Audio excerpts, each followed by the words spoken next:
100 वर्षाची मोजणी आहे का? 10 में दिठा, 20 में मीठा, 30 में तीखा, 40 में चोखा, 50 में पाका, 60 में थका, 70 में सड़िया, 80 में रड़िया, 90 में नागा, 100 में भागा. राम बोलो हरि राम. 10 वर्षाचे टप्पे बरं काही 10 वरीस लगून दृष्ट लागतं बरं काही. ही लहान बालक आहेत ना, ही दृष्ट लागणारी बालक आहेत. आधी 80 वरीस ना पिकेल धरला सांगत मला कोणीतरी खायला दो तुला बडा आंबट वाजेवा लागली तू कोण खावा तू बुतडा सुद्धा खावा बुतडा तू खायचं आहे का नाही. हो विठाला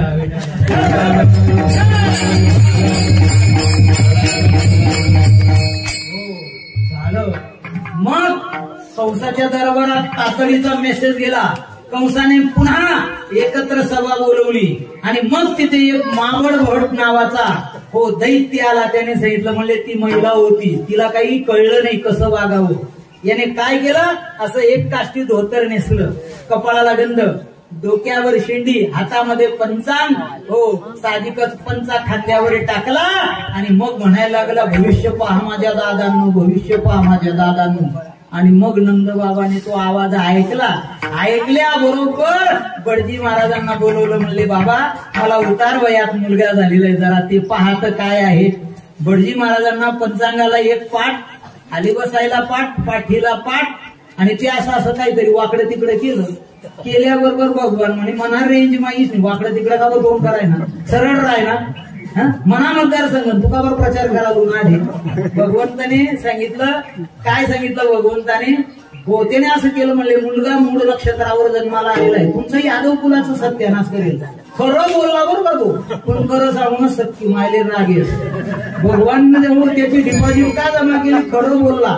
म्हणे मग याला नाणीमध्ये दडपा म्हणे. आता भगवंताने काय केलं, स्वतः काहीच केलं नाही, नुसतं असं केलं. आता भगवंताच्या ताब्यामध्ये काय काय, वृक्षाची पान, आले ज्याची सत्ता, राहिली अहंता मग कोठे, गतिर्भरता प्रभू साक्षी निवास शरणम सुरुत, प्रभव प्रलय स्थानम निदानम बीजम अव्ययम. म्या बोलविल्या वेदू बोले, म्या चालविल्या सूर्य चाले, म्या हलविल्या प्राणो हले, जो जगा ते चाडिता. असं भगवंताने आज्ञा केल्याबरोबर ते पाठ उचललं आणि उचलल्याबरोबर टाळक मागे पुढे विटंबिला भट.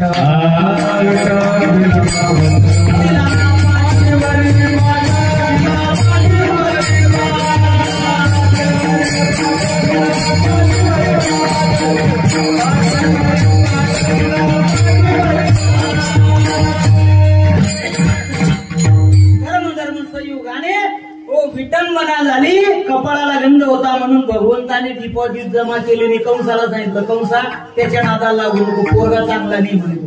आणि मग पुन्हा राक्षस सापडले, पाठवले अगं कक्षय कंसारे केशव कृष्ण मुरारी, नारायण नारायण जय गोविंद हरे, नारायण नारायण जय गोपाल हरे, करुणा पारावारा वरुणालय गंभीर, नारायण नारायण जय गोविंद हरे, नारायण नारायण जय गोविंद. ऐका नाही, सर्व राक्षसांचा मुर्दा पाडला भगवंताने. यांचा मुर्दा पाडल्यानंतर भगवंताने एक कंपनी स्थापन केली. त्या कंपनीचं नाव आहे श्रीकृष्ण अँड पार्टी. ती काय बँजो पार्टी नव्हती बरं का, धर्म संरक्षणाची पार्टी होती ती. नाही तर बँजो पार्टी मध्ये मालकाला सुद्धा खुडखुडा वाजवावा लागतो बरं का, सांगता येत नाही. ती असली पार्टी नव्हती. भगवंताने सर्व पेल्या सुदाम्या वडज्या वाकड्या बोबड्या तोत्र्या सर्वांना बोलवलं. म्हणले का रे, अरे आपण ज्या कामासाठी आलो ते काम करायचंय का नाही. म्हणले करायचंय. म्हणले मग काय करावं लागेल देवा. म्हणले मग माझं ऐकावं लागेल. म्हणजे मग काय करावं लागेल. महाराजांनी अभंगाच्या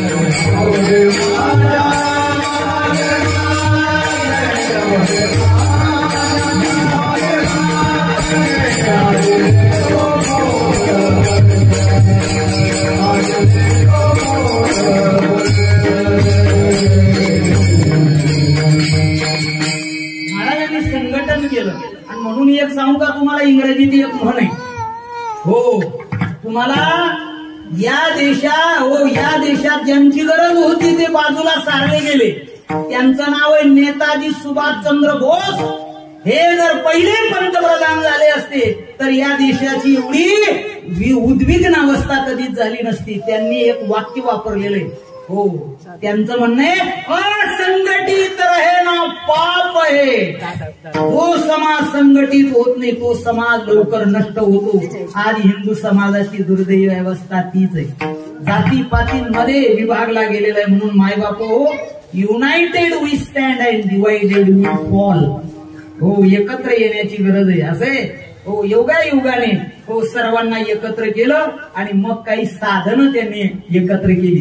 ती म्हणे साधनं कोणती? एक काठी झालं, त्यानंतर सराटे, गाळलेली माती, खळे, हे सर्व साहित्य. पेने म्हणे देवा, अरे हे काय संघटनेचं हत्यार आहेत का म्हणे. अरे म्हणले तू गंभीर काय करायचं तुला समजून सांगतो. मग पेल्याने विचारलं, म्हणले देवा पहिले मोहिमेवर जाण्यापूर्वी का सांगू शकत नाही. म्हणलं ही काठी कस काय. नाही म्हणे समजा आपण गुपचूप लोणी खायला जाणार, आपण घरनं कधीच खावं नाही, कारण मी पुन्हा पुढारी आहे का नाही. मग पुढारी काय घरनं खातं का. हो आहे का नाही, मग घरचं खाणार. म्हणजे मग चिमका जर वर असेल एक ठोसा मारायचा, खाली यायला लागलं गोंधळ करायची, पिऊन घ्यायचं. म्हणजे बरोबर आहे. मग समजा अंधारी रात राहील, लाईट जायला इथं लोड शेडिंग राहील, मग काय करा ना. म्हणजे काही नाही, आता खडा मारत बसा ना म्हणे. टन करून कामात दगड आहे म्हणे. खणून हो ढप करून भरेले कडे जावानं बरोबर चित्रपाळानं पिलेवान. म्हणे मग आपण पुढे ना. म्हणे काही नाही, समजा खाता खाता बाया जागी होईल, गवडणी जागी होईल. म्हणे मग काही नाही म्हणे, त्या पयती ना आपला पाठमागे. म्हणे मग काय करा ना. काही नाही म्हणे, त्याच ना तोंडवर माती फेक देऊ, त्या डोळ्यात चोळ्याला लागत. म्हणे त्याचा चष्मा घाली म्हणून ते तेव्हा चष्माला शोध नव्हता बरं का. हो, त्यानंतर म्हणजे मग हे सराटे म्हणे पोखरू कशासाठी ते पडायला लागले का रस्त्यात फेकायचे. त्या समजा त्याचा स्टँडल घाली उन्हात. त्यावेळेला घरात काय, पण गावात सुद्धा महिला हो बेशीतवरच चप्पल हातात धरायच्या आणि मग गावात प्रवेश करायचा. तो सन्मानाचा योग होता. हो, मंडपात सुद्धा कोणी चप्पल पुरुष सुद्धा घालायचे नाही. आता तर पंक्तीत सुद्धा चप्पल घालून वाढतात. मला ती भीती वाईट राहिली. द्रोण कधी वरणले कमी पडणार, अवका कॅरोनाना बुटमाल वरणली का काय माहिती, सांगता येत नाही. अन्न देवतेचा, अन्नपूर्णा मातेचा फार मोठा अपमान आहे तो. कर्मधर्म संयोगाने हो एके दिवस म्हणे आज रात्री सुरुवात. भगवंताने सांगितलं चला सर्वजण डोळे बंद करा. असे डोळे बंद केले आणि गेल्याबरोबर काय हो गेल्यामध्ये सर्व दही दूध तूप लोणी सर्व खवा रवा खाल्लं. खाल्ल्यानंतर म्हणे मग काय नाही म्हणे सोपय पुन्हा डोळे बंद करा. त्यापैकी पेंद्या जरा आगाऊ होता, कारण त्याला दुसरा पक्ष काढायचा होता बरं का. हो, त्याने असं केलं. असं केल्याबरोबर अर्धा वरने अर्धा येते पायाला लागला. म्हणे कृष्णा मला बाहेर काढ. म्हणे मी बाहेर काढवून तुले. जसा पाय एका मडक्याला लागला ते पडलं. खाण पडल्याबरोबर गवळण जागी. आणि तिने एवढं ते पारणं काढून काय ते दादा उपडसन असं कृष्णा वाचव म्हणे. मी दुसरा पक्ष माझा जाणार गेले अजिबात वाचाळ. मग काय नाही म्हणे हो माझं नाम चिंतन कर. डोळे झाकल्याबरोबर बाहेर भगवंताने पहिला पराक्रम केला. आणि मग अशा कित्येक खोड्या केलेल्या श्रीमद भागवतामध्ये भरपूर वर्णन आहेत. आणि मग आमचे गुरुजी मोठ्या प्रेमाने सांगायचं. हे पै जरा आगाऊच होती. ती म्हणे म्हणागर ना ऋषी जग तुले ते दखाडा सवय राहावूच नाही. म्हणे हो अरे पेल्या ही नगर नंबर लिहिले, मोबाईल नंबर लिहिले. म्हणे रात्री तठेच हो त्या दिवशी गुणालाच नेलं आणि भगवान एकटेच घुसले त्या घरात. आणि काय हो साहजिकच तिची वेणी आणि या भाऊची दाढी, पूर्वी दाढी ठेवण्याची पद्धत होती बरं का. अशी गाठ मारली आणि भगवान गायब. सकाळी ब्रह्ममुहूर्तावर पूर्वी महिला उठायच्या आणि मग पुरुष उठायचे. पण आता उलट होई जायले. अहो बंब्या उठस बंबा चिटाळस पहिले आम धुईलेस पहिले सांगस hello good morning how are you. नोकरीवालाच नव्हतं भयानक कसं आम्ही बरं का. मी बी त्या माहिती जायले.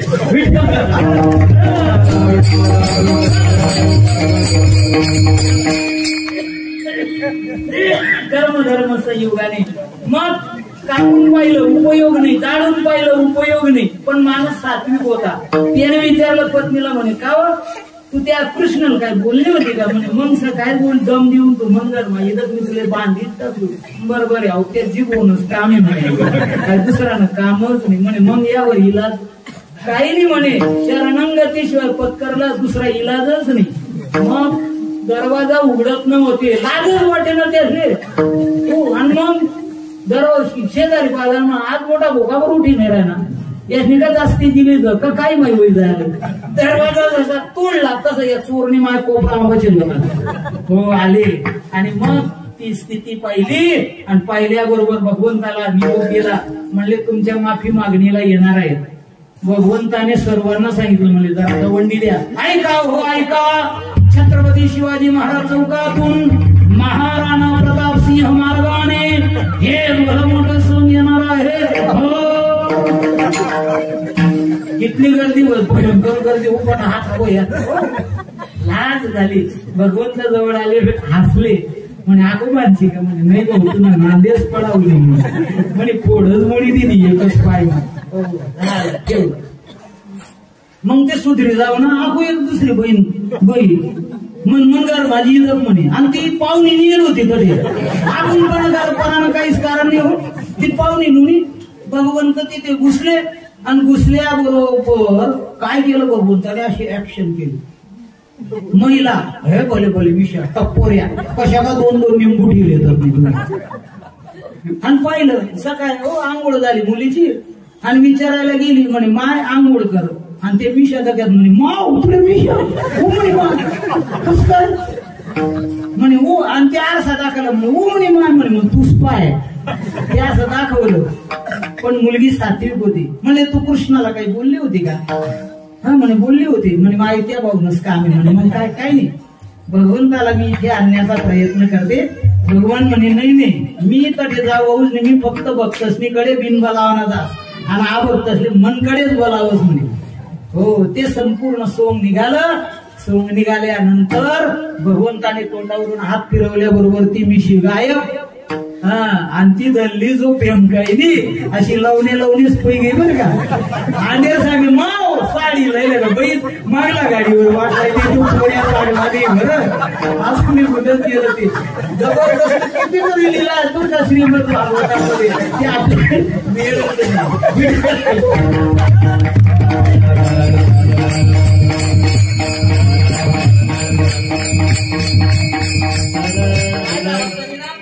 भगवंताने खूप कोड्या केल्या पण आमच्या यशोदामाईचा विश्वासच बसेना. नाही हो म्हणून पुऱ्या अशाच नाही. कारण आईचं फार प्रेम आहे बरं का. आईचं फार प्रेम आहे आपल्या मुलाच्या. जी सत्ती मायरास ती कधीच आपल्या मुलाची हो आपल्या मुलाला कधी आरोपी मानत नाही. म्हणून मी नेहमी एक वाक्य वापरतो, आईच्या कोर्टामध्ये मुलगा किंवा मुलगी कधीही गुन्हेगार नसतो. हे वाक्य लक्षात ठेवा. हा काना माना कराय ना तरी म्हणा हो अरे म्हणा दादा अरे म्हणा ऐक किती गोड बोलते. आईचे ते प्रेमच आहे वेगळं. हो एक जण ना शेता धरली दासा असा मुक्काली एक शेजारी म्हणे बहीण नान माय होई का? हा कोणा होई ना ते मना होई. तीन खाजारी करूच तर तिथे बरोबर आहे. डायरेक्ट फ्यूज उडाय दिला तू बोलणार असं. आणि आईचं प्रेम ते तसंच आहे. आमच्या यशोदामाई तशाच होत्या. यशोदामाईने सांगितलं माझा कृष्ण तसा नाही पण भगवान म्हणे मनमाय गोळी आहे. मनमायले बी करंट लावायची आई झाली मी सुधारायची. मग सांगितलं म्हणे आई मी रात्री मला लघवी लागली तरी मी तुला आवाज देतो की नाही. म्हणे बरोबर आहे. अरे म्हणा दादा किती प्रेम होतं. आणि मग भगवंताने साहजिकच नारद महर्षींना विनंती केली. म्हणजे लोक म्हणतायत गोष्ट खरी आहे. नारद महर्षींना विचारलं. नारद महर्षींनी सांगितलं म्हणले आई साहेब तुम्ही एक काम करा गणपती बाप्पाला जर तुम्ही मनोभावे पूजा केली तर गणपती बाप्पा एकदम चांगलं दैवत आहे. तुमच्या मुलाला गुणच येईल. साहजिकच नारद महर्षींनी दिलेला सल्ला मानला. यशोदामाईने गणपती बाप्पाची पूजा केली आणि जेव्हा व्रताची सांगता करायची लाडू तयार केले एक मोठं भांडवर आणि भांडवर भरल्यानंतर देवाने अशी लीला केली सर्व वस्तू आणू दिल्या बरोबर आठपेटी जळूदी दिली. आठ कृष्णाला दिलं म्हणजे कृष्णा काडी पेटी नाही दिवा लावायचा आहे. ध्यान ठेव बर का, मांजर बिंजरी खाई. भगवान म्हणावं एवढा गोख्या बसला मांजर ना टाळ्या का. हा यशोदामाई गेल्याबरोबर पहिले गणपतीला दम दिला, म्हणजे का रे या लाडूचा मालक तू कमी. सर्व लाडू खाल्ले, भांडे खाल्ले, आरती गिल्ली, गणपतीने उचलं आणि डायरेक्ट मधार घालले. यशोदामाई उन्हे विचार म्हणे देव कथा आहे, देवलेच देव विचारे देव कथा आहे. गणपती बाप्पा मला कोकायला म्हणे ओ माव मला कोणी धरेले म्हणे भाऊ. भगवंताने त्या गणपती बाप्पाला बाहेर काढलं आहे का नाही. आईला लक्षात आलं माझाच मुलगा खोडी, आणि मग आपल्या पतिदेवांना सांगितलं, म्हणले का हो ऐकलं का काय करावं लागेल. म्हणले या पोराला तिकडे बाहेर न्यावं लागेल. मग तत्पूर्वी सर्व गडी गोपाळांना तृप्त केलं हे दुसऱ्या चरणामध्ये सांगतात.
भरी पुरे म्हणाल तो वरी. पण भक्तांना सांगितलं ते हो सज्जन हो, माझ्याकडे येण्याचा एकच मार्ग आहे, आणि तो मार्ग अभंगाच्या तिसऱ्या चरणात सांगितला. हाडू वाडू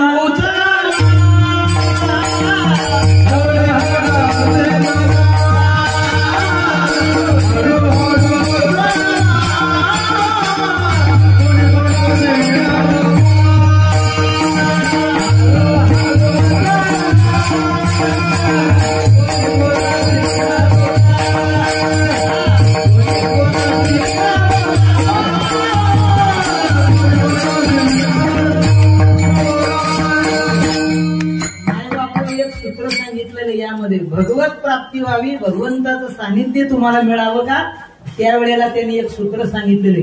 कोणी कोणाशी न बोला, पण काय न बोला. लोक पायी वारीला जातात, पंढरपूरच्या वारीला महिनाभर चालतात, मग रस्त्याने भजन केलं पाहिजे ना, तरी ते म्हणतो की कहो तुला तो माल पूर्ण याही बोलता बोगलता खास बरं बोगलगिरी काढायची जागा आहे का, ती जागा आहे का. अहो महाराजांनी पहिलेच प्रतिबंध घातलेला आहे आपल्याला हरिपाठ प्रकरणामध्ये. अनंत वाचाळ बरळती बळगण त्या कैसा गोपाळ किंवा दयाळ पावे अरे. मग तिथे बोलावं का. हो टाळ सप्त्यांमध्ये ती भानगड बोलतीच असती, रातभर त्याचा लकाताही बघत तसं आहे. राम राम म्हणणार बाबा आहे का नाही. हो हळूहळू चला कोणी कोणाशी न बोला. जी माणसं कमी बोलतात ती माणसं दीर्घायुष्य असतात, ती माणसं भांडणाचं कारण ठरत नाही. म्हणून कमीत कमी बोलावं, कमीत कमी बोला. आत्मनमुख दोषेन बंधनते सुखसारिका बकास्तत्र न बंधनते मौनम सर्वार्थ साधनम. मौन हे सर्व रोगांवरचं उत्तम औषध आहे. तुमचे ताव येऊ द्या, खोकला येऊ द्या, सर्दी येऊ द्या, बिगर औषध न, बिगर खावा पेवा न, कोणाशी बोला नाही, नुसता पडी राहावा. दुसरा दिन तुम्ही ठणठणात उभा राहायचं. प्रयोग करायला हरकत, पण बलता भुई उतारेल त्यावर प्रयोग करू नका बरं, कारण त्याची इलाज आहे. जाऊ दे तो ही विषय फार आहे. पण आयुर्वेदाचा किंवा ऍलोपॅथीचा कधीतरी योग सांगतो. कर्म धर्म संयोगाने हळूहळू कोणी कोणाशी न बोला. पण हे भगवंताकडे जाण्यासाठी जीवाने त्याग करावा लागतो. त्या त्यागाचं चिंतन चौथ्या चरणात सांगितलं. तुका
जुन्या ज्या भगिनी असतील त्यांना घाटा शब्द माहितीये. घाटा, घाटा, ठुली, ठोंबर, हाव, ढासलं, हे सर्वांना मला माहितीये बरं का. कारण आमच्याकडे बालवयामध्ये गरिबी होती, त्यामुळे हे सर्व पदार्थ माहिती. पण हे सर्व पदार्थ आरोग्यवर्धक आहेत. आठवड्यातून शुद्ध हरभऱ्याच्या डाळीचं बेसन रात्री खाल्लंच पाहिजे, कारण ते रेचक आहे. रेचक कळतं का तुम्हाला? आहे का? नाही? तुम्हाला एक मेडिकल मधली गोळी सांगतो, तिचं नाव आहे परबुलक्स नावाची एक गोळी घ्यायची. ज्यांना पोटा साफ नाही होईल त्यांना विवळीच असते. आणि त्यांना हो कळलं तुम्हाला. एरंडेल तेल घेतात ते जाऊ द्या, तो पुन्हा ती सांगत नाही. कर्मधर्म संयोगाने पूर्वीचे हे पदार्थ होते, पण आता येत हो नाहीये बरं का. आता येत नाही ते जाऊ द्या. जीवनामध्ये घाटा, आता घाटा पूर्वी एक आखाडाचा घाटा असायचा बरं, पण तो भयानक असायचा. ती आता प्रथा बंद पडत चालली. आमच्या गावातही होती, ती बंद केली. खूप चांगली गोष्ट आहे, कारण वाईट गोष्टी टाकून देणं आणि चांगल्या गोष्टी स्वीकारणं यालाच परमार्थ असे म्हणतात. ही एक वाक्य लक्षात ठेवा. कुठल्याही असतील, प्रपंचातल्या परमार्थातल्या वाईट गोष्टी असतील टाकून द्या, चांगल्या चांगल्या स्वीकारा, तुम्ही खरे परमार्थिक झाला. हे एक लक्षात ठेवायचं. कर्मधर्म संयोगाने त्याग करणं गरजेचं आहे. म्हणून महाराज म्हणतात, तुका म्हणे सांडा गाठे तेने नका भरू पोटे. हो सल्ला दिला. एकदा मोठ्या प्रेमाने आपण भगवंताचं भजन करूया आणि मग उरलेला 5 मिनिटात विषय मांडतो आणि माझं बोलणं थांबवतो, कारण वेळ झालेला आहे नाही का. विठोबा